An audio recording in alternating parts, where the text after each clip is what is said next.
Okay बेटा, आज हमारे पास फर्स्ट ईयर की 43rd लेक्चर मौजूद है। एंड 43rd लेक्चर में क्या करने जा रहे हैं हम? ये बेटा किसके कैमरा ऑफ नहीं है? और अच्छी तरह ऑफ रखना भाई कैमरे को, क्योंकि अब मैं परेशान नहीं हूँगा। उसका मैं सेव करूँगा स्क्रीनशॉट और उसको जो है यहाँ से चलता कर दूंगा। तो लेक्चर नंबर 42 है हमारे पास फर्स्ट ईयर का, और इसमें हम इंशाल्लाह ताला 13.2 को कंप्लीट पे करीब कर देंगे, लेकिन कल जाके 13.2 एंड होगी। तो चलते हैं पहले सवाल की तरफ। मैं थोड़ा सा पीछे डिस्कशन करना चाहूँगा, जो आप काम करके आए हो उसी के ऊपर डिस्कशन करने जाऊँगा, सेकेंड एंगल वगैरह। फिर मैं आज के सवाल की तरफ आऊँगा। तो प्रीवियस क्लास में हमने तकरीबन ये चीज़ें डिस्कस की थी। अगेन हम जो है इनको भी दोबारा से डिस्कस कर लें।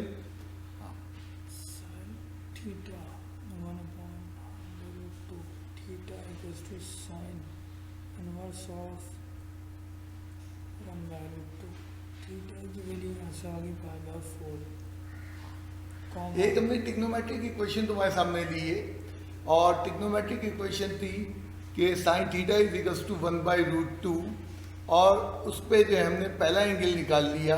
क्या एंगल निकल के आया? π/4। इसका दूसरा एंगल की वर्किंग मैंने करके दिखाई कि दूसरा एंगल कैसे होता है। साइन के अंदर अपने पाई में से माइनस करके आता है वो। अब ये वर्किंग जो सर्किल बनाया है, इसका मतलब है इस वर्किंग को दिखाने की ज़रूरत नहीं है, और तुम अगर दिखाना चाहते हो तो बिल्कुल तुम जो है दिखा सकते हो, लेकिन रफ वर्क के अंदर। और इसका सोल्यूशन सेट में मुराद क्या है कि complete solution set, complete solution set क्या हो जाएगा उसमें लिख दिया गया। कंप्लीट सोल्यूशन सेट से मेरी मुराद ये होती है कि ये जब जब रेवोल्यूशन कर रहा है, साइकिल ले रहा है, तो हर साइकिल के अंदर मौजूद तमाम एंगल। और इंटीजर की वजाहत कर दी। इंटीजर क्या है? 0, +-1, +-2। तो जिन लोगों को इंटीजर का आइडिया नहीं था तो उनको तफसील से इंटीजर का भी आइडिया दे दिया गया। तो जब भी हम ट्रिग्नोमेट्रिक इक्वेशन सॉल्व करते हैं तो हम कंप्लीट सोल्यूशन उसका लिखने की कोशिश करते हैं, और यहाँ कंप्लीट सोल्यूशन उस इक्वेशन का लिख दिया गया है। सेकंड क्वेश्चन आ जाता है। सेकंड मैंने साइन की बजाय जो है कॉस का दिया है। वही चीज़ जो मैंने लास्ट क्लास में डिस्कस की थी, वही चीज़ इस वक्त तुमसे डिस्कस हो रही है कि हमें कंप्लीट सोल्यूशन सेट देना है, एक साइकिल का सोल्यूशन सेट नहीं देना है।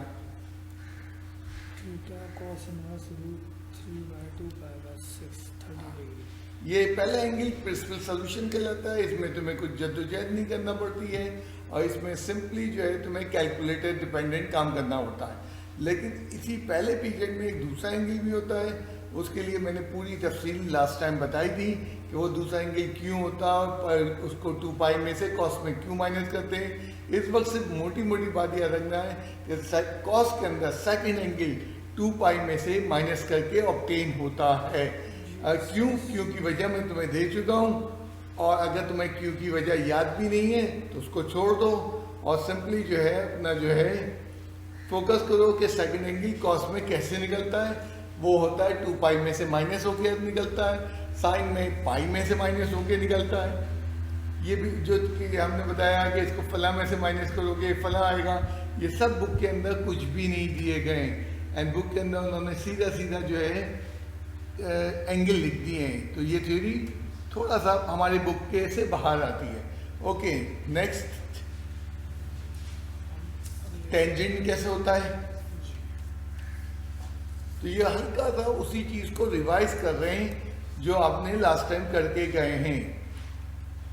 इक्वेशन ट्रिग्नोमेट्रिक टेंजेंट की फॉर्म में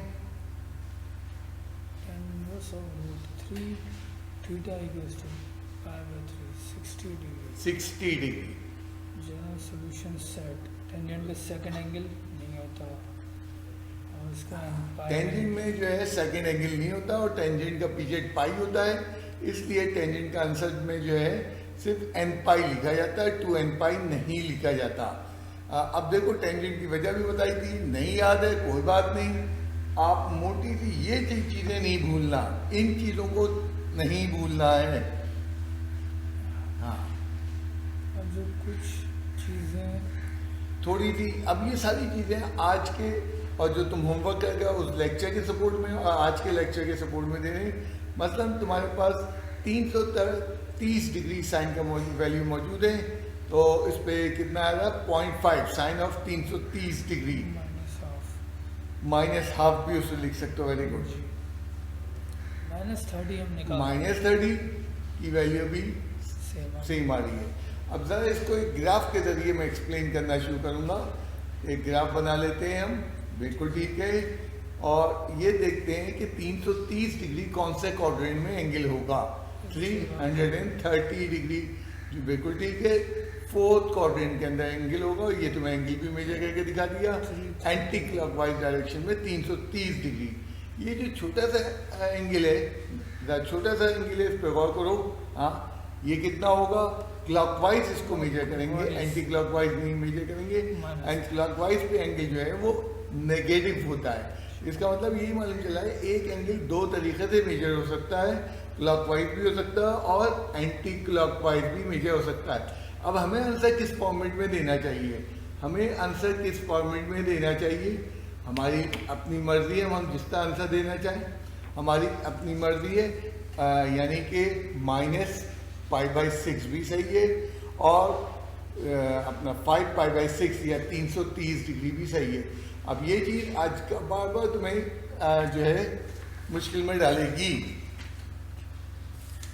हम यही एक एंगल की और मिसाल ले लेते हैं जी, cos ऑफ 3π/2 3π रेडियन में ले लिए मिसाल, ये 0 आता है। cos ऑफ 3π/2 0 आता है और इसी तरह cos ऑफ -π/2 भी 0 आता है। अब जरा इनका ग्राफ से देखें दोनों एंगल हैं कहाँ। -π/2 3π/2 पहले दिखाओ, 3π/2 जो है ये रहा 270 डिग्री का एंगल आ गया 3π/2। एंटी क्लॉकवाइज डायरेक्शन में। क्लॉकवाइज डायरेक्शन में ये कितना बनेगा, ये एंगल जो बनेगा ये -π/2 π/2 बनेगा। इसका मतलब है ये 3π/2 को अगर हम चाहें तो क्या लिख सकते हैं, -π/2 भी लिख सकते हैं। दोनों चीज़ें सही हैं। अब इसी चीज़ों के ऊपर मैं अभी थोड़ी देर में डिटेल में बात करने जा रहा हूँ। तो थोड़ी सी हमारी एक्सरसाइज जो है टफ होती जा रही है, बहुत सारी चीज़ें याद रखने की वाइड तरीका है, प्रैक्टिस प्रैक्टिस प्रैक्टिस। हाँ, एक तुम्हें तुम्हारी पुरानी याद दिलाऊं, ये क्या चीज़ है बेटा, क्वाड्रेटिक इक्वेशन। क्वाड्रेटिक इक्वेशन को मुझे सॉल्व करने के लिए पहले उसको स्टैंडर्ड फॉर्म में लाना पड़ेगा। स्टैंडर्ड फॉर्म क्या होती है, equals to 0। Very good. Partial ये फैक्टराइज हो रही है, middle term, splitting the middle term से जो है वो फैक्टराइज हो रहा है। तुम चाहो किसी भी मेथड से कर सकते हो क्वाड्रेटिक को, क्योंकि फैक्टराइज हो रहा था तो इसलिए मैंने स्प्लिटिंग द मिडिल टर्म दी। एक ने कहा सर ये क्यों पढ़ा रहे हैं, अभी उसकी वजह बताता हूँ। x + 2 × x - 1 = 0 either x - 1। दो फैक्टर बन गए, दो फैक्टर्स को इक्वल्स टू 0 अलग अलग लिया, दो सॉल्यूशन सेट बन गए और कंप्लीट सॉल्यूशन सेट लिख दिया। अब देखो क्वाड्रेटिक सबको आती है। अब 3.2 का प्रेशर क्या कर रहा है तुम्हारे साथ, द वर्टिकल लाइन खींच के दिखाओ इन्हें। अब बच्चा बाकमाल क्वाड्रेटिक सॉल्व कर रहा है, यानी वो बाकमाल जिसका कोई ज़रूरत नहीं थी और इंतहाई बेवकूफ़ी में वो सॉल्व कर रहा है। x कॉमन लेके फर्स्ट टर्म में उसने स्टैंडर्ड फॉर्म में लाया ही नहीं और उसने फर्स्ट टर्म में धड़ से कॉमन ले लिया और देन इंप्लाइज करके उस दोनों को अलग अलग भी कर लिया। ये मेथड नहीं है बेटा, तुम में से कुछ लोग ये हरकत कर रहे हैं, वो मैं इंडिकेट करना चाह रहा हूं। ये कोई मेथड नहीं है बेटा। क्वाड्रेटिक इस तक अब सॉल्व होती है। अब हुआ ये है कि हम जैसे सीनियर होते जा रहे हैं, तो सीनियर होने के नाते हमने क्या करना शुरू कर दिया, सीनियर होने के नाते हमने पुरानी चीज़ें भुलाना शुरू कर दी। एंड जब पुरानी चीज़ें हमने भुलाना शुरू कर दी तो हमारे लिए परेशानियां पैदा हो रही हैं। तो देखो क्वाड्रेटिक सॉल्व करना तो ना भूलो। अब तुम 13वें चैप्टर के एंड में पहुंचे हो, क्वाड्रेटिक सॉल्व नहीं कर पा रहे हो तो बड़ी मुश्किल हो जाएगी। ओके, तो चलते हैं तुम्हारे होमवर्क के ऊपर एक डिस्कशन करते हैं। पहला सवाल, होमवर्क का फर्स्ट क्वेश्चन, इससे पहले भी ये क्वेश्चन हमने लास्ट वीक जो है अपने लेक्चर के अंदर किया था। एक ने कहा जी दोबारा क्यों कर रहे हैं, देखो उसकी वजह तुम्हें अभी समझ में आएगी। 2 की power cos theta equals to 1, 2 की power cos theta equals to base same बना दी। कैसे सॉल्व किया था? बेसिस सेम बना दिया गया, पावर जो है cos थीटा है तो cos थीटा हो गया 0 के बराबर, 0 के बराबर। Very good. cos same question मैंने किया था, कोई ताज्जुब से ना देखो। मुझे तुम्हें सिखाना क्या, आखिरी 2 लाइनों में नई चीज सिखानी है। cos इनवर्स ऑफ 0 जो होता है वो π/2 होता है, एंड देन उसके बाद cos इसका सेकेंड एंगल कैलकुलेटर नहीं निकालता, आपने मैन्युअली निकालना है cos को 2π में से माइनस करके 3π/2, 3π/2। तो 2 हमारे एंगल निकल आए। क्या इसका सोल्यूशन सेट लिखा गया? GSS equals to 2nπ plus π/2 union 2nπ plus 3π/2 where n belongs to z, N belongs to integer आ गया। कोई प्रॉब्लम नहीं है, बेहतरीन आंसर है, कुछ इसमें नहीं है। अब जरा डायग्राम बनाना एक साइड में और दिखाना कि 3π/2 का एंगल कहाँ था। 3π/2 का एंगल ये रहा, 3π/2 का एंगल यहाँ पे बन रहा है, जिसे हम 270 डिग्री भी कहते हैं डिग्री के अंदर। इसका अगर क्लॉकवाइज एंगल बनाया जाए ये माइनस π/2 माइनस π/2 आ रहा है। इसका मतलब है 3π/2 की जगह हम माइनस π/2 भी लिख सकते हैं। तो और करके सोल्यूशन सेट लिखना, और GSS equals to 2nπ plus π/2 को हमने नहीं छोड़ा, 2nπ minus π/2 π/2। Where n belongs to integers. अब तुमने देखा इस सोल्यूशन सेट में बुक वालों ने, मैंने अगर तुम्हें याद आए क्वेश्चन नंबर 9 के लिए और करके ये आंसर दिया था, बुक वालों ने ये आंसर दिया है। ये दोनों आंसर सही हैं, दोनों आंसर सही हैं, क्योंकि तुम उस दिन तुम जूनियर थे, इसलिए मैंने तुम्हें घबराहट नहीं दी और तुम्हें बताया कि 3π/2 भी सही है। अब बुक वालों ने अपने इस सेकंड फॉर्मेट ऑफ आंसर का फ़ायदा उठाया, उन्होंने देखा कि 2nπ के साथ एक दफ़ा π/2 है, एक दफ़ा माइनस π/2 है, तो उन्होंने इन दोनों को भी मिला लिया। कैसे मिला लिया? जनरल सॉल्यूशन सेट 2nπ, एक प्लस था एक माइनस था, हाँ, प्लस माइनस 2nπ, हाँ, plus minus π/2 where n belongs to integers. ये भी ठीक क्या है। किया हमने? बिल्कुल कंबाइन करके लिख दिया। तो बुक वालों को जो है कंजूसी की आदत पड़ी है जल्दी जल्दी सॉल्व करने की। तीनों आंसर सही हैं, एक जुमला याद रखना। तो ये हमारे बुक वाले कंफ्यूजन फैला रहे हैं, कभी नेगेटिव में आंसर जोड़ दे रहे हैं, कभी पॉजिटिव में। जो मैंने तुम्हें समझाया था लास्ट क्लास में कि π/2 और 3π/2 एक्सलेंट, कोई प्रॉब्लम नहीं थी, बेहतरीन आंसर है, बट जो है बुक में नहीं दिया। मैंने बुक का भी आंसर ला के दिखा दिया। तो जितनी जगह पे आज भी मैं करेक्शन करवाऊंगा, जितनी जगह पे मैं लिखूंगा और का मतलब क्या है, ये फॉर्मेट भी सही है, और का मतलब है ये फॉर्मेट भी सही है।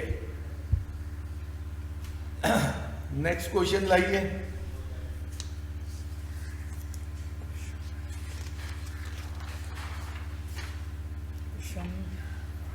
क्वेश्चन है हमारे सामने एक 8वां सवाल है। sec 4 of theta minus tangent 4 of theta equals to 3, right. sec square theta का स्क्वायर। एक्सरसाइज 10.1 का आइडिया आ रहा है, फैक्टराइजेशन कर रहा हूँ। वहाँ 10.1 में इक्वेशन नहीं थी, यहाँ इक्वेशन मौजूद है। a² माइनस b² से इसको फैक्टराइज कर देते हैं। sec square theta plus tan square theta a plus b, a minus b भी बनेगा, minus tangent is equals to theta equals to 3। 3। याद करो, आइडेंटिटी नजर आई है सामने। मैं ये कहता था 10वें चैप्टर के अंदर सवाल आइडेंटिटी नजर आता ही तुम्हें हमने पहचानना है कि ये आइडेंटिटी है। Sec square theta minus tangent square theta किसके बराबर होता है? 1 के बराबर होता है। नाउ क्या हो गया? Sec square theta plus tangent square theta into 1 equals to 3। अब सेक स्क्वायर थीटा में फिर नजर आया। अब क्योंकि इक्वेशन में इन्वर्स की इक्वेशन में सेक नहीं इन्वॉल्व होता, तो हमने सेक को कन्वर्ट करने के लिए एक आइडेंटिटी सेक की मौजूद है कि sec square theta is equals to 1 plus tangent square theta.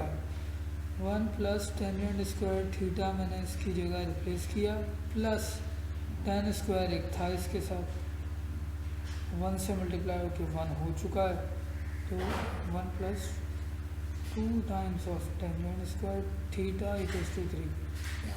अब ये ट्रिग्नोमेट्रिक इक्वेशन ने सॉल्व करना शुरू कर दिया जब सेक रिमूव हो गया और टेंजेंट रह गया। बिल्कुल ठीक, वेरी गुड। थीटा 1 2 से 2 divide tangent theta plus minus 1 square root लेंगे तो प्लस माइनस आ जाएगा। Very good. आइदर प्लस अलग लिख लो, माइनस थीटा में अलग लिख लो। Tangent theta minus 1। अब हम इन्हें सॉल्व करते हैं। टेंजेंट इनवर्स ऑफ 1 45 डिग्री या पाई बाई 4 यहाँ सॉल्व कर लेते हैं। -1 minus pi by 4 general solution set. याद रहना है कि टेंजेंट में सेकंड एंगल नहीं होता है बेटा। टेंजेंट का एंगल लिखने में एन पाई इस्तेमाल होता है। टेंजेंट के एंगल में हम एन पाई यूज करते हैं, 2n पाई इस्तेमाल नहीं करते। लास्ट क्लास में सारी ये वजूहत बताई थी। और अब इस आंसर को एक और फॉर्मेट से भी लिख सकते हैं। ये आंसर बिल्कुल ठीक है, बेहतरीन है, लेकिन चाहें तो इसको दूसरे फॉर्म में लिख सकते हैं। ये देखते हुए पाई बाई 4 और माइनस पाई बाई 4 दिया है, तो जैसे प्रीवियस क्वेश्चन में मैंने क्या किया, दोनों को कंबाइन प्लस माइनस करके कंबाइन करके लिख दिया। तो ये लिखना कंबाइन करके जरूरी नहीं है, बट लिखा जा सकता है। ये आंसर भी ठीक है, ये भी ठीक ये भी ठीक है। तो अभी 10वें सवाल में यही बातें कर रहे थे, 9वें सवाल में, और वही चीज़ यहाँ पे दोबारा आ गई कि जनाब प्लस माइनस आंसर आ रहा हो तो उनको कंबाइन करके आप शिफ्ट एक जगह लिख सकते हैं। नेक्स्ट क्वेश्चन हमारे पास अब क्या आ रहा है 13.2 का। हाँ, 16वां सवाल है।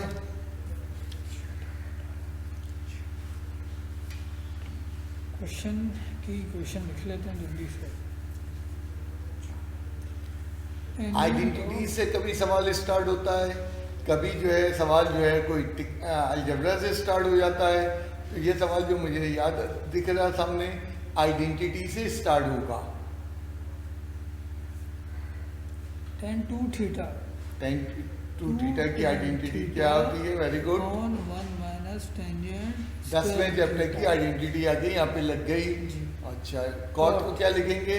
1 by tan theta is equals to 3। अब यहाँ पे बड़ा मेरा तुम्हारा दिल चाह रहा है कि जनाब टेंजेंट थीटा से टेंजेंट थीटा कैंसिल कर दें। याद रहे मैंने 3.0 में बताया था, वेरिएबल से कैंसिल नहीं होता। मैं इसकी तुम्हें एक छोटी सी मिसाल देने जा रहा हूँ। ये आगे लिखना वाई स्क्वायर माइनस 3y, ठीक है, इसको इज इक्वल्स टू 0, ठीक है। अब इसको मैं लिखूँ 3y square is equals to 3y, y से y कैंसिल कर दो, एक पावर और ये y कैंसिल हो गया, y इक्वल्स टू 3 बच गया। 3 ये आगे इसके आगे क्रॉस लगा दो।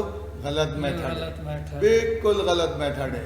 क्यों? आपने एक वेरिएबल को कैंसिल कर दिया, आंसर आपका शॉर्ट हो जाएगा। तो ये थी बातें हमने एक्सरसाइज 3.0 में आपसे की थी। यहाँ पे यही है, बहुत सारे टीचर क्या करते हैं टेंजेंट से क्रॉस कैंसिल करते, होगा नहीं। y कॉमन ले लेते, y माइनस 3 इक्वल्स टू 0। अब तुम्हें याद दिला रहे हैं कि इसका कैसे सॉल्व होता था? फैक्टराइजेशन के जरिए सॉल्व होता था। ये इस जो मैंने मिसाल दी है उसके लिए सॉल्व याद दिला रहे हैं। ये तो पहली वो चीज़ जो हमने बयान करने की कोशिश की इस इक्वेशन के अंदर कि y से y कैंसिल नहीं होगा, करोगे तो कहीं ना कहीं नंबर डिटेक्ट होंगे। 2 tan थीटा न्यूमरेटर, डिनोमिनेटर क्या बन गया हमारे पास, टेंजेंट थीटा 1 ज़ा tangent theta minus tangent cube of theta. Multiply कर दिया डिनोमिनेटर को, वेरी गुड। क्रॉस मल्टीप्लाई होगी, इक्वेशन सॉल्व हो रही है। Tangent theta minus tangent cube of theta, 2 tan theta equals to 3 tan theta minus 3 times of tangent cube of theta. सारी terms left पे ले आते हैं। बहुत आराम, very tangent good. Cube of theta minus 3 tan theta plus 2 tan theta equals to 0।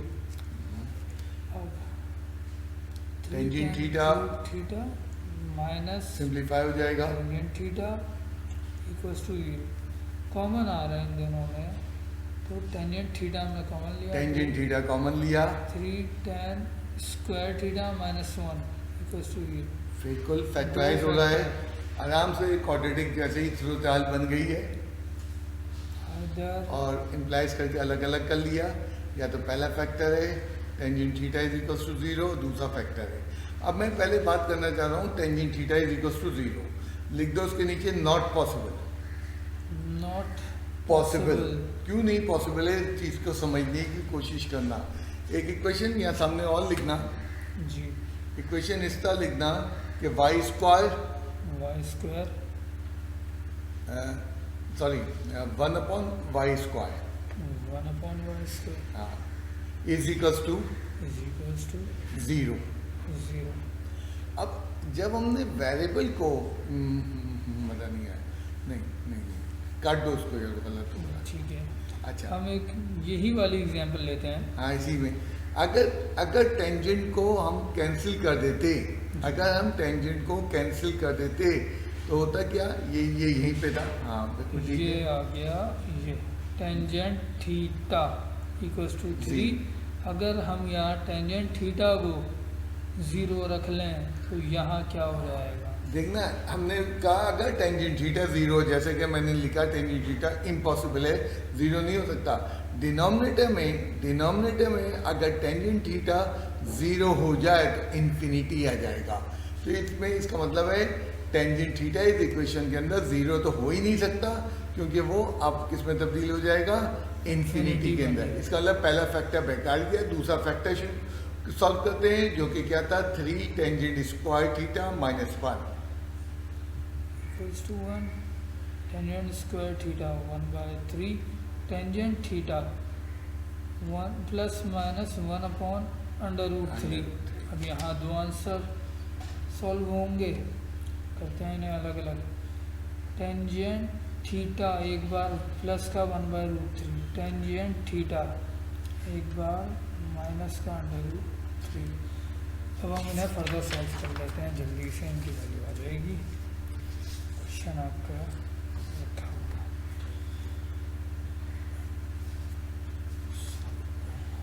Theta equals to tangent inverse of 1/√3। Theta की value मेरे पास π/6 यानी कि 30 डिग्री।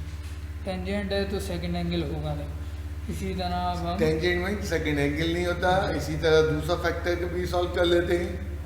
-1/√3 था तो ये बन जाएगा -π/6। ओके, जनरल सॉल्यूशन सेट लिख लेते हैं इनका। टेंजेंट है तो n पाई की फॉर्मेट में, अब यहाँ प्लस में एक माइनस में है तो डायरेक्ट लिखा जा सकता है। Where n belongs to integers, answer.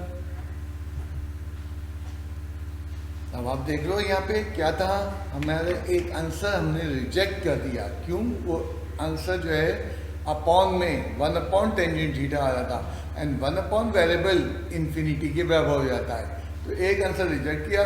कुछ बच्चों ने इस इक्वेशन को इस तरह सॉल्व किया जैसे मैंने शुरू में दिखाया था, उन्होंने टेंजेंट थीटा से कैंसिल कर दिया। ये और नीचे आओ, हाँ यहाँ पे जो है टेंजेंट थीटा को टेंजेंट थीटा से कैंसिल आउट कर दिया। जब आप टेंजेंट थीटा को टेंजेंट थीटा से कैंसिल, आपने एक आंसर लूज कर दिया, तो आपके स्टेपिंग के नंबर कटेंगे। बाकायदा आपने ये दिखाना है कि यहाँ कैंसिल वो जो है इसका सोल्यूशन आ तो रहा है, लेकिन वो सोल्यूशन आके हमारी इक्वेशन के लिए अनफिट हो जाएगा, इन्फिनिटी में जवाब ले आएगा। Next question.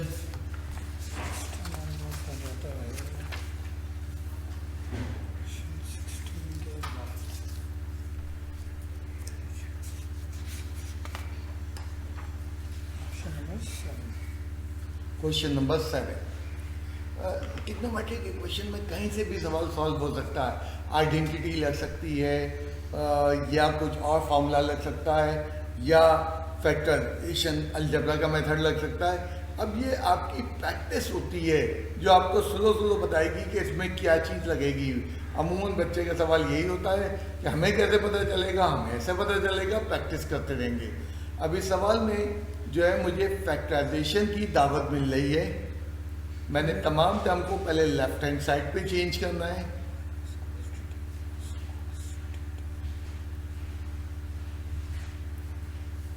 और फिर कॉमन लेना है। फर्स्ट टू टर्म में क्या कॉमन है? माइनस, ये बन जाएगा 1 माइनस साइन स्क्वायर थीटा, शुरू की दो टर्म, फिर माइनस कॉस थीटा कॉमन आ रहा है, यहाँ बच जाएगा 1 माइनस साइन स्क्वायर थीटा। दोनों ब्रैकेट का सेम आना जरूरी है। अब बच्चे ने कहा सर मैंने तो लेफ्ट हैंड साइड पे साइन थीटा कॉमन ले लिया, राइट हैंड साइड पे भी मैंने कॉस थीटा कॉमन ले लिया, और मेरी चीज़ें तो कैंसिल आउट हो रही हैं। अभी मैंने तुमसे बात की है वेरिएबल कैंसिल नहीं होगा। वो लिखो question y square is equals to 3y। अभी अभी मैंने तुमसे बात की है कि वेरिएबल अगर तुमने कैंसिल आउट किया तो तुम एक आंसर को लूज कर जाओगे। तो ये चीज़ें पहले लेफ्ट हैंड साइड पे आएंगी, इक्वेशन ट्रांसफॉर्म होगी, देन उसके बाद जो है वो फैक्टराइजेशन के प्रोसेस से गुजरेगी। हाँ, नेक्स्ट स्टेप क्या होगा? कॉमन ले लेंगे। डबल फैक्टराइजेशन या डबल कॉमन का मेथड है। दो चीज़ें मल्टीप्लाई हो रही 0 के बराबर, आइदर 1 माइनस। अगर आपने वहाँ कैंसिल कर दिया होता तो आपके दो आंसर मिस हो जाएंगे। वेरिएबल कैंसिल नहीं होता। साइन स्क्वायर थीटा 1 के बराबर बन रहा था 1 में, तो sign theta equals to plus minus 1 plus minus 1। यहाँ से दो आंसर, दो पॉसिबिलिटी, साइन थीटा एक बार plus 1, either sine theta equals to minus 1। इन्हें भी करेंगे फर्दर, पहले इसको हम निपटा दें। ये कॉस छोटा सा फैक्टर है इसलिए बड़े आराम से सॉल्व हो जाएगा, इसलिए पहले उसको निपटा रहे हैं। किसी को भी पहले फैक्टर सॉल्व कर सकते हैं। जी, theta equals to cos inverse of -1 निकाला तो ये माइनस पाया है हमारे पाया है, पास। कॉस इनवर्स ऑफ -1 पाया पाया है। है। इसका सेकंड एंगल तरफ में निकाल के दिखाओ कितने आएगा। थीटा इक्वल्स टू 2 पाई में से हम पाई माइनस कॉस के अंदर 2 पाई में से माइनस किया तो क्या जवाब आ गया? पाई आ गया। अब देखना पहला वाला सोल्यूशन जो कभी कॉस में हमने निकाला, ये दोनों सेम आ गए। इससे क्या पता चला? सेकंड एंगल नहीं निकलेगा कॉस में। क्यों नहीं निकलेगा?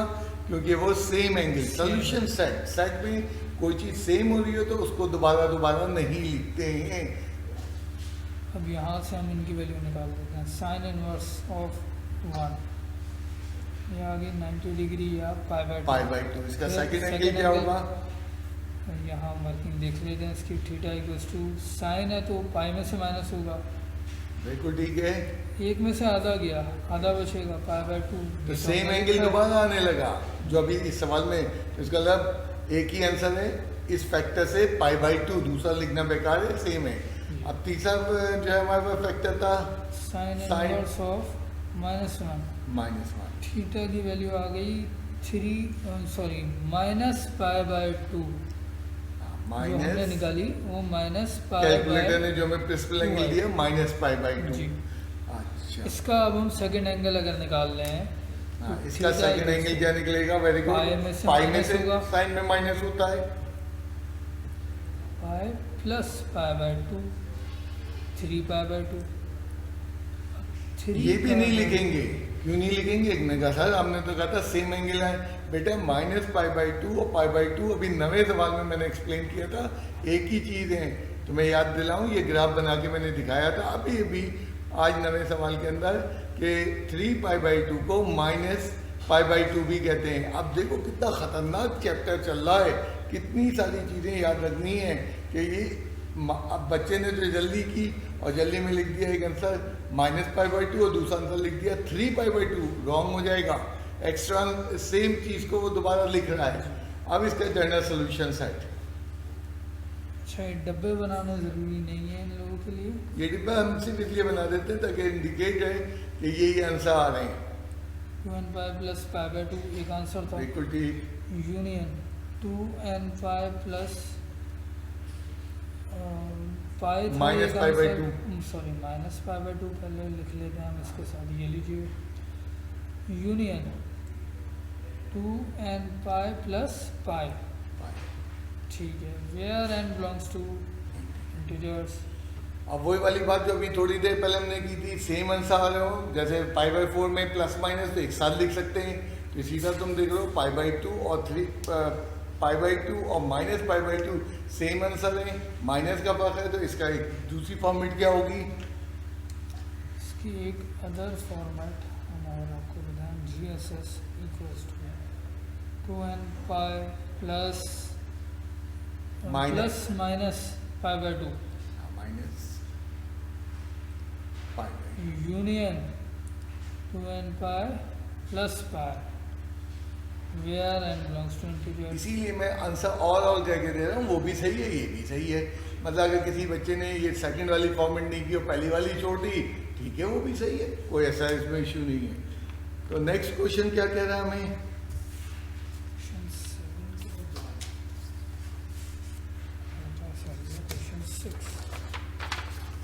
क्वेश्चन 6 में हमारे पास क्या है, एक इक्वेशन सॉल्व करनी है।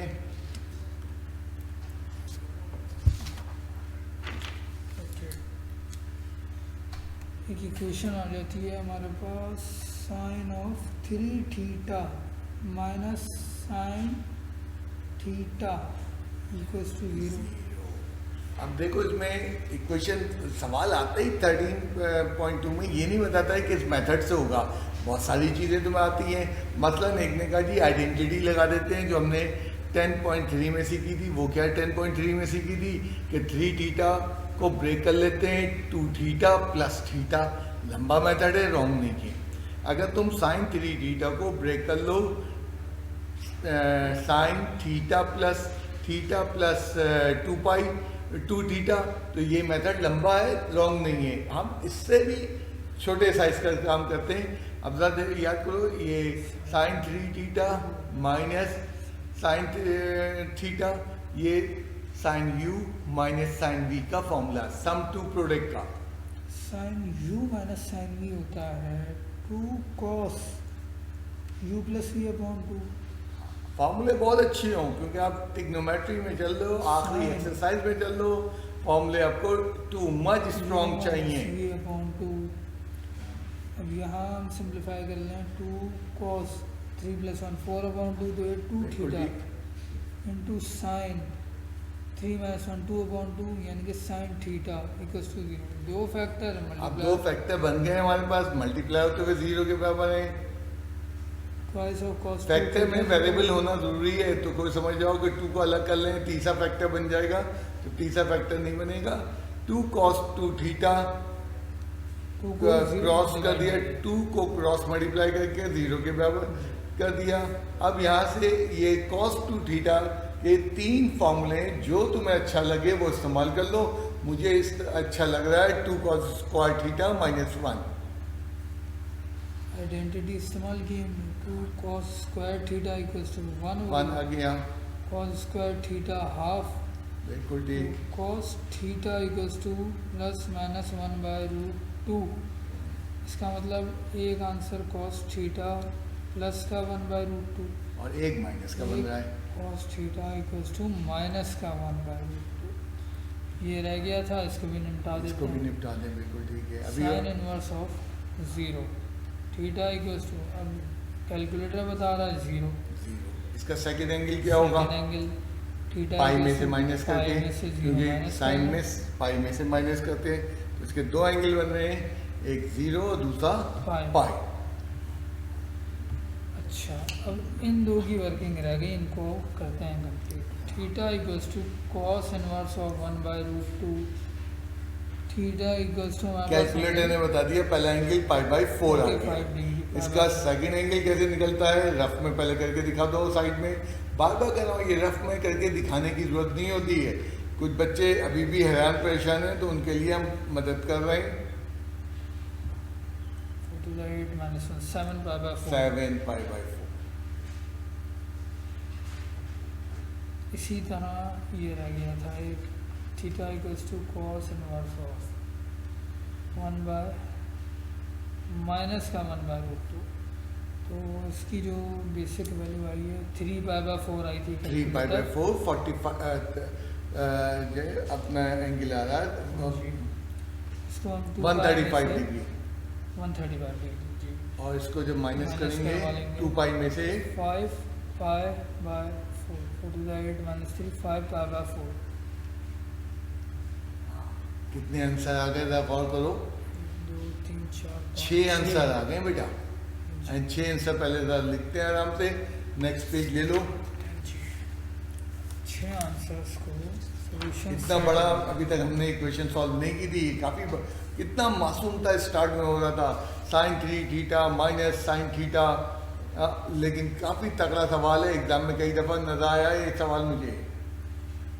2nπ प्लस पहला आंसर 0 आया था। 0 union 2nπ plus pi union 2nπ plus π/4 π/4 very good. Union 2nπ plus 7π/4 union 2nπ plus 3π/4 union 2nπ plus 5π/4 where n belongs to. 6 answer लिखे हमने पहले तो। इन आंसर में कई और ये बिल्कुल सही फॉर्मेट है। जब भी इसको मैंने आंसर कहा, इसका एक और तरीका भी आंसर लिखने का। उसमें 0 को हम, क्योंकि 0 कोई वैल्यू नहीं है, 0 2nπ में ऐड होगा तो वो 2nπ रह जाएगा। इसको हमने सिंप्लीफाई कर लिया तो ये 2nπ रह गया यूनियन, बाकी सब एज इट इज। यानी फर्स्ट जो है सोल्यूशन साइड में हल्की सी चेंज आई है, बाकी तमाम एज इट इज लिख दिए गए हैं। तो ये इसकी दूसरी फॉर्मेट है, ये भी एक्सेप्टेबल है। Union 2nπ plus 3π/4 union 2nπ plus 5π/4 where n belongs to integers. अब यहाँ एक तीसरी चीज बताने जा रहा हूँ। अगर किसी सोल्यूशन सेट में 2nπ हो या सोल्यूशन सेट में 2nπ हो या 0 हो, तो क्या लिख सकते हो, ये हो या ये हो, तो इन दोनों को मिला के लिख सकते हैं। 2nπ प्लस पाई को ऐड करके क्या जवाब आता है इसका answer? General solution set equals to nπ। nπ एक ने कहा जी nπ कैसे आ गया, अभी बताता हूँ। इन दोनों को मिला के याद रखना ये होता है। इसकी वजह भी ये दो कंबाइन हुए हैं, कंबाइंड हो गए यहाँ पे। ये 4 लिखे जाएंगे, बाकी 4 लिखे जाएंगे। अभी उसको बताता हूँ ये क्यों लिखा।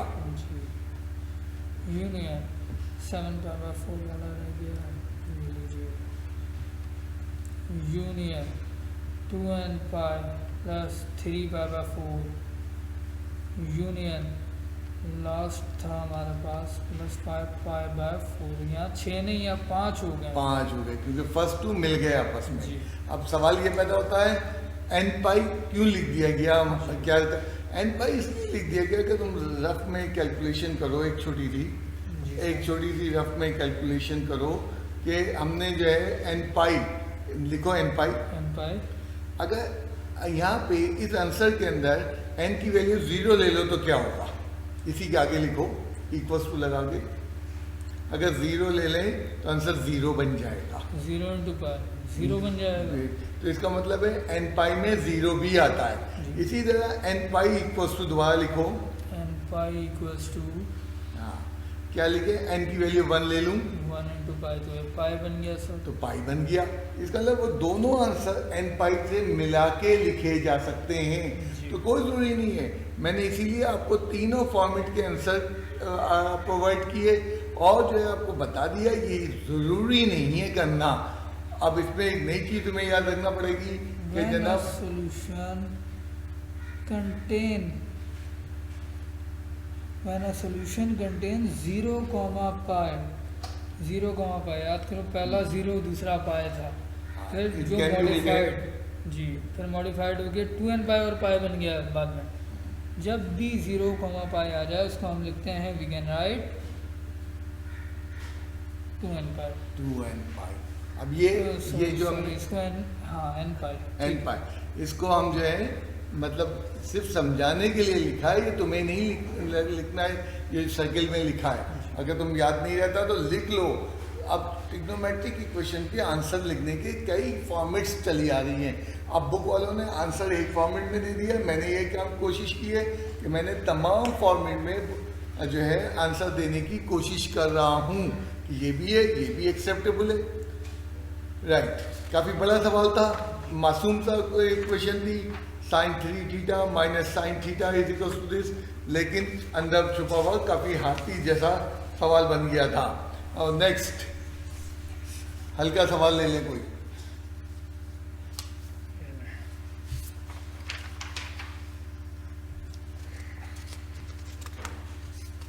ये क्वेश्चन आ गया हमारे पास। हाँ, क्वेश्चन देख के ही बच्चा लड़ने लगा, बेटा हलवा सवाल है, हलवा बिल्कुल आसान सवाल है। हाँ, पहले सवाल कॉपी कर लो। सवाल लिख लेते हैं, एक रूट, इसमें एक और रूट, उसमें एक और root, dot dot dot equals to 1। Dot dot का मतलब क्या है? डॉट डॉट का मतलब ये है कि कॉस थीटा फिर अंडर रूट, ये इन्फिनिटी तक चल रहा है ये मामला, रुक नहीं रहा। 3 डॉट को मैंने इससे पहले भी कहीं चैप्टर 3 में एक्सप्लेन किया था, इन्फिनिटी तक जा रहा है।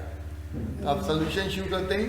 मैंने क्वेश्चन एक स्टेप लिख लूँ ताकि इनको हिंट देने में आसानी रहेगा। Dot dot dot okay equals to 1, ये हमने वहाँ पे क्वेश्चन उतारा है। एक बार स्क्वायरिंग ऑन बोथ साइड कर लेते हैं। अंडर रूट किल करने का वाही तरीका स्क्वायरिंग ऑन बोथ साइड कर लिया जाए। Very good. एक बार स्क्वायर किया तो एक ही रूट खत्म होगा, cos of theta under root, इसके बाद की चीज़ें रह गई, फिर एक और रूट ऑफ कॉस थीटा, फिर उसमें एक और root of cos theta dot dot dot equals to 1। अब यहाँ बहुत सारे बच्चे परेशान हो गए कि सर ये एक कॉस थीटा और कहाँ से आ गया? बेटा डॉट डॉट का मतलब क्या? तुम 100 लिख लो, 500 लिख लो, जितनी तुम्हारी हिम्मत है। हमने डॉट डॉट केवल लगा। एंड देखना स्क्वायरिंग जब बोथ साइड की तो दोनों तरफ के रेडिकल मुकम्मल रिमूव नहीं हुए, पहली टर्म का अंडर रूट या रेडिकल रिमूव हुआ है। स्क्वायरिंग बोथ साइड का ये मतलब थोड़ी अंडर रूट के अंदर अंडर रूट है तो सब एक साथ रिमूव हो जाएंगे। अब नेक्स्ट स्टेप बड़ा अजीब सा करने जा रहे हैं, बट सवाल को याद करो। सवाल को याद करते हैं, under root of cos theta, तुम्हारे सामने भी सवाल लिखा हुआ है, कॉस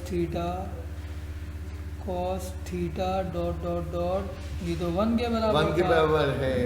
सवाल देख ठीक लो। है, अब इसका हम रेफरेंस देते हैं नीचे। therefore cos theta is equals to cos theta into इस 1 पूरी वैल्यू की जगह 1 लिख दिया। Equals to 1। हाँ, अब ये फिर से दूसरी बात झटका मारा सवाल ने कि जनाब under root cos theta under root cos theta under root cos theta and so on, ये सारी वैल्यू 1 के बराबर है। तो मैंने कॉस थीटा को नहीं रिप्रूव किया, वो तो अंडर रूट की वैल्यू 1 के बराबर है, तो कॉस थीटा बाहर रह गया और यहीं से हमारी इक्वेशन बन गई। कॉस थीटा बन जा, कॉस थीटा इक्वल्स टू 1, ये वाला ठीक है, theta equals to cos inverse of 1 मैंने कहा ना हलवा सवाल है, 0 इतने मजे से। इसका सेकंड एंगल क्या निकलेगा? 2 पाई पाई। अब यहाँ पे एक फिर समझने की बात हर स्टेप पे, जरा मुझे दिखाओ कि 0 कहाँ होता है ग्राफ पे और 2 पाई कहाँ होता है?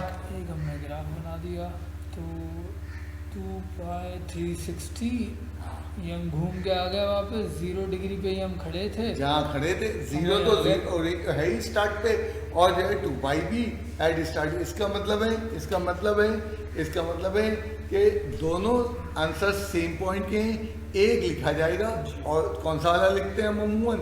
0 लिखते हैं, और 2 पाई नहीं लिखेंगे। 2 पाई इसी का डुप्लीकेशन हो रहा है। जैसे हमें पीछे इक्वेशन में मैंने बताया था कि 3 पाई/2 और -पाई/2 एक ही चीज़ है। किसी एक को लिखना, दोनों को नहीं लिखना। याद करो रेडिकल इक्वेशन में फिर क्या करते थे? एक्सरसाइज 3.4 में इस जो है वेरिफिकेशन करते थे। सवाल बहुत हल्का है, लेकिन वेरिफिकेशन भी आ गई। वेरिफिकेशन इसी सवाल का पार्ट है, मैं इसी के साथ करता हूँ। वेरिफिकेशन ओरिजिनल सवाल में होती है हमेशा। ओरिजिनल हमेशा इक्वेशन में वेरिफिकेशन होती है बेटा। cos थीटा, फिर रूट, उसमें एक और रूट, फिर उसमें एक और रूट। अब वेरिफिकेशन करने जा रहा हूँ, सॉल्व करने नहीं जा रहा हूँ। मेरा आंसर आया है मेरे पास But 0। At theta equals to 0। अब हम वैल्यू रखते हैं। cos 0 पे 1, फिर अंडर रूट में cos 0 में 1, 1 फिर अंडर रूट में cos 0 1 dot dot dot equals to अब 1 को 1 से अंडर रूट से कितनी दफा मल्टीप्लाई कर लो, वो वैल्यू क्या निकल के आएगी? 1 ही निकल के आएगी। 1 is equals to 1। Verified. Verified. अब हम जो है सोल्यूशन सेट लिखने की पोजीशन में। जी, general solution set equals to, एक हाँ, चीज इन्हें बता देते हैं। व्हेन अ सॉल्यूशन अभी नहीं बताओ, अभी नहीं बताओ, it's too early. Okay okay okay. यहाँ हमने लिखा 2n पाई 2n पाई, ठीक है, plus 0। 2n pi plus 0 Plus where 0. n belongs to ठीक है। इंटीजर्स। अब देखना 2n पाई प्लस 0 और कभी आंसर आए, 2n पाई प्लस 0 आंसर आए, तो हमने साइन में एक तरीका सीखा था, वो यहाँ पे अप्लाई करेंगे, लेकिन ज़्यादा से मुख्तलिफ और करके सामने लिखिए। और जनरल सॉल्यूशन सेट लिखा जा सकता है इसका 2n pi 2n pi. Where n belongs to integers. अच्छा, अब ये देखना, दो मैंने यहाँ पे सोल्यूशन दिए, दोनों वैलिड हैं, दोनों सही हैं, कोई मसला नहीं है। अब तुम्हें याद रखना है, याद रखने की चीज़ें बहुत तेज़ी तुम्हारे पास आ रही हैं कि जनाब जब 0 आता है तो हम 2n पाई लिख देते हैं। ये अभी एक ने कहा जी, आपने इससे पहले भी तो अभी बताया था कि जब 0 आ जाए तो n पाई। बेटा वो 0 के साथ क्या मैंने बताई थी, पूरी शर्त सुनो। 0 के साथ जो है क्या आना ज़रूरी है? पाई आना ज़रूरी है। 0 के साथ जब पाई आएगा तो उसके लिए मैंने पिछले सवाल में बताया था कि उसको हम n पाई से रिप्रेजेंट करते हैं। एंड यहाँ सिर्फ 0 के साथ क्या लिखते हैं? 2n पाई लिख देते हैं। और तुम्हें नहीं चाह रहे हो तो तुम पूरा लिख दो, 2n पाई प्लस 0। ठीक। व्हेन अ सॉल्यूशन कंटेन 0, अब ये लिखना नहीं, ये सिर्फ तुम्हें समझाने के लिए लिखा जा रहा है। वी राइट 2n पाई। ये आपने लिखना नहीं है, ये सिर्फ आप लोगों को समझाने के लिए। आज का आखिरी सवाल की तरफ चलते हैं। एंड 13.2 काफ़ी टफ है, बहुत प्रैक्टिस। देखो कोई चीज़ टफ नहीं होती, सिर्फ बात ये होती है कि आपको अपना प्रैक्टिस का लेवल बढ़ाना पड़ता है। लेकिन उससे पहले एग्जाम्पल, एक छोटी सी एग्जाम्पल करेंगे, याद दिलाएंगे तुम्हें। एग्जाम्पल है हमारे पास चैप्टर 10 में पेज 3 ओवर 318 वाली। ये मैंने लास्ट क्लास में कहा था कि एग्जाम्पल को चेक कर लेना, मेजॉरिटी ने नहीं किया। अब ये एग्जाम्पल याद आएगी तो आज हमारे जो मसला हल होगा। एग्जाम्पल थी, एक एक्सप्रेशन थी हमारे पास, इक्वेशन नहीं एक्सप्रेशन है। ये एग्जाम्पल याद दिला रहा हूँ मैं इस वक्त यहाँ पे बैठ के 13 चैप्टर में। जी। हाँ, क्या है? एक्सप्रेशन में साइन एंड कॉस हो, मैंने उस वक्त भी समझाया था। साइन एंड कॉस हो, साइन ऑफ सेक नहीं हो, साइन ऑफ कॉसेक नहीं हो, साइन ऑफ कॉट नहीं हो, साइन और कॉस हो, तो हम क्या करते थे? एक कांस्टेंट निकालते थे। कैसे निकालते थे? उस कांस्टेंट को r से रिप्रेजेंट करते हैं। R of r equals to R equals to okay okay okay R equals to under root पहले के कोफिशिएंट का स्क्वायर प्लस दूसरे के कोफिशिएंट का स्क्वायर। स्क्वायर। पहला 3 का स्क्वायर, दूसरा 4 का स्क्वायर। तो ये बात उस वक्त भी मैंने एग्जांपल करते हुए कहा था कि ये एग्जांपल सिर्फ साइन एंड कॉस के लिए वैलिड है। इत्तेफाक से इस एग्जांपल पे हमारे चैप्टर 10 के अंदर कोई सवाल नहीं दिया, लेकिन यहाँ 3-4 सवाल मिलेंगे।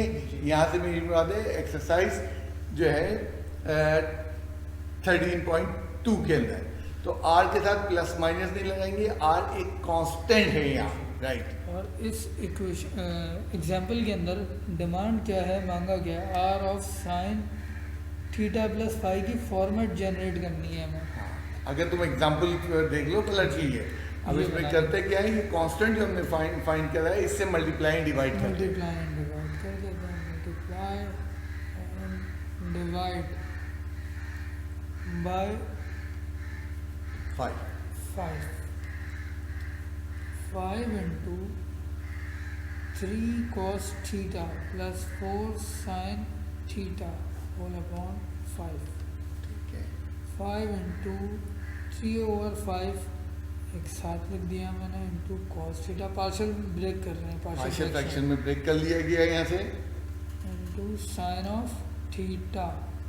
ओके, अब अगर तुम ये फॉर्मेट देखो, आखिरी जो हमने ऑब्टेन किए, ये sign alpha cos beta plus cos alpha sine beta से मिलती जुलती फॉर्मेट है, यानी यहाँ 3/5 की इसके जगह बराबर होगा। काश का क्या आ जाए, साइन थीटा आ जाए, साइन फाई आ जाए, सही है। एंड 4/5 की जगह कॉस ऑफ फाई फाई आ जाए, ठीक है। ये मिलती जुलती फॉर्मेट है, तो हमने उस चीज को उल्टा रीड किया। ये बन जाएगा sine phi into cos theta plus cos phi into sine theta.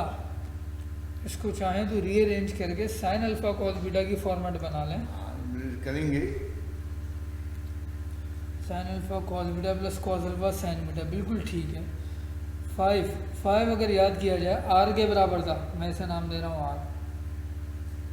5 are बना दिया। Sign alpha cos beta formula किसका होता है, साइन ऑफ 5 प्लस थीटा या थीटा प्लस 5 एंगल से। इस एग्जांपल में हमें यही समझाया गया था, हल्का सा समझाया था। अब बुरी तरह हम उसको यूज करने जाएंगे थोड़ी देर के अंदर कि जनाब ये जो है साइन अल्फा प्लस बीटा की फॉर्म में चेंज हो सकता है। अब देखो कोई बुक के अंदर एग्जाम्पल 1 ही दी है, यहाँ पे जो है 13.2 के अंदर उन्होंने इस एग्जाम्पल के ऊपर अब सवाल दिया जाके, तो अब आज का आखिरी सवाल आ रहा है। जो क्वेश्चन आ गया हमारे पास, बड़ी सादा सी इक्वेशन है, क्या है, sign theta plus cos theta को हमें सॉल्व करना है इज इक्वल्स टू 1। ये सवाल कई तरीक़ों से हो सकता है, कल मैं इसको 2-3 मेथड से करके दिखाऊंगा, लेकिन जो मैं इस वक्त कर रहा हूँ वो सबसे आसान तरीका है। बाद बच्चों को शुरू में अब मुश्किल लगे, लेकिन सबसे आसान तरीका है। आर की वर्किंग फेयर में करनी है, सामने करके दिखानी है। पहले के कोफिशिएंट का 1 का स्क्वायर प्लस दूसरे का कोफिशिएंट वो भी 1 था, 1 का square. R equals to under root 1 plus 1 under root 2। हमें पता लग गया, इससे मल्टीप्लाई डिवाइड करना, कांस्टेंट फाइंड कर लिया। मल्टीप्लाई डिवाइड कर लो, या मल्टीप्लाई इक्वेशन है यहाँ पे, both side by under root 2 कर लो। Divide equation by whole equation by under root 2। पूरी इक्वेशन हमने रूट 2 से डिवाइड कर ली, तो लेफ्ट साइड क्या बन जाएगी डिवाइड में, cos थीटा अपॉन में अंडर रूट 2। इसी तरह right side under root 2 upon में, ठीक है। पार्शियल फ्रैक्शन तोड़ लो, 1 upon root 2 of sine theta plus 1 upon root 2 of cos theta is equals to 1 by root 2। अब जरा इस वक्त यहाँ पे तुम्हारा चैप्टर 9 बड़ा तगड़ा होना चाहिए, स्पेशली 9.3। जरा मुझे बताओ, पहली टर्म लिखिए 1 अपॉन अंडर रूट 3। अगर साइन अल्फा प्लस बीटा का फार्मूला बना रहे हो तो यहाँ क्या आना चाहिए, कॉस। तो याद करो 9.3 की मदद से 1 बाई रूट 2 कौन से कॉस की वैल्यू होती है, मालूम चला 45 डिग्री या π/4। तो लिखना कॉस ऑफ π/4। इसकी जगह हम लिख लेते हैं cos of π/4 into sine theta as it is plus इसी तरह उल्टा वहाँ पे भी सोचो, ये Sin- बनना चाहिए साइन थीटा कॉस फाइव, तो यहाँ पे क्या आना चाहिए sine pi by 4। Pi by 4 into cos इत्तेफाक से ये दोनों एंगल सेम है, हर दफा सेम नहीं होंगे।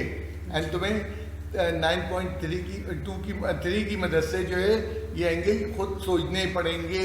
हमने पहले साइन को लिख लेते हैं, साइन अल्फा कॉस बीटा, इसी को बेटा रीअरेंज कर रहा हूँ, रीअरेंज कर रहे पहले दोनों हैं ताकि फार्मूला रीड करने में आसानी हो। Cos alpha into sine of beta equals to 1/, sine alpha cos beta plus cos alpha sine beta. हाँ, फॉर्मूला किसके बराबर होता है, sine alpha plus beta theta plus pi by 4 1/√2। यहाँ तुमने देखा साइन अल्फा प्लस बीटा का फार्मूला बन गया। अल्फा की जगह तो थीटा आ गया है और बीटा की जगह क्या आ गया है पाई बाई 4। अब इसको सॉल्व करना है, साइन इनवर्स लो। एंगल है तो एंगल हमने रखा पहले यही पाई बाय 4। अब एंगल दो टर्म पे मुश्तमिल है, लंबा चौड़ा एंगल है, ठीक है। Sine inverse of 1/√2। अब हम इसको सॉल्व करने चलते हैं।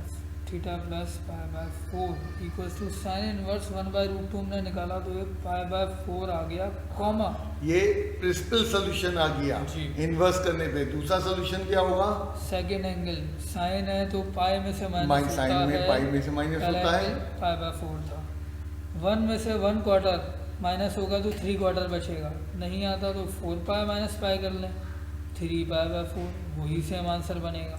ठीक, तो ये हमने लिख दिया यहाँ 3 पाई बाय। अब दो ऑप्शन हमारे पास आ गए, theta plus pi by 4 equals to pi by 4 है और 3 पाई बाई 4 है। तो दोनों को इम्प्लाइज करके नेक्स्ट पेज पे कर लेते हैं। जी सर,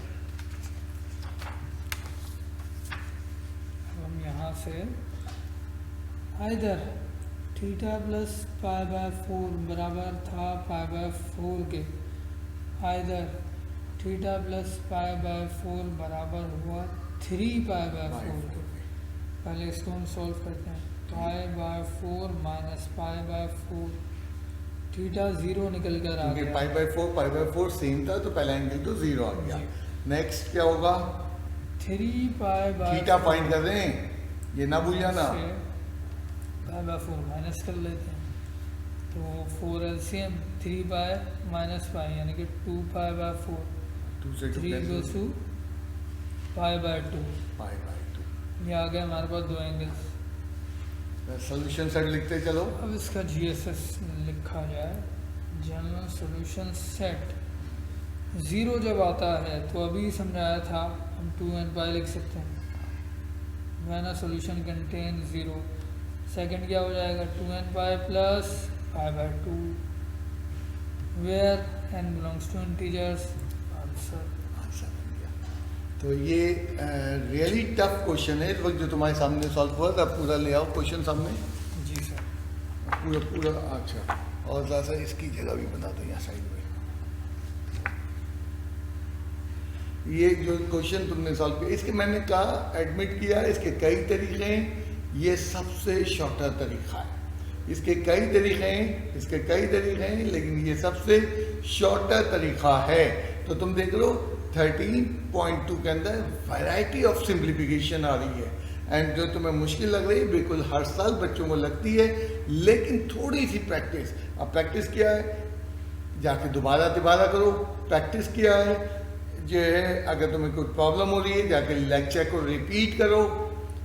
6 बजे के बाद जो है लेक्चर ऑनलाइन आ जाएगा तुम्हारे पास, तो ये तुम थोड़ा सा टफ चीज़ को तुम डिज़ॉल्व कर सकते हो। तो कल बहरहाल 13वें चैप्टर की आखिरी क्लास होगी और फिर इंशाअल्लाह ताला परसों से हम नए चैप्टर में आ जाएंगे। ओके बेटा, यहीं पे मैं रोकना चाह रहा हूँ। अच्छा, मैंने आज भी सोल्यूशंस तुम्हें करेक्शंस दी हुई हैं, एंड करेक्शन में तुम समझदार हो। जहाँ पे ओवरऑल लिखा है इसका मतलब है वो सवाल जो है दो तरीके से उसका आंसर दिया जा सकता है, ज़रूरी नहीं है तुम करो।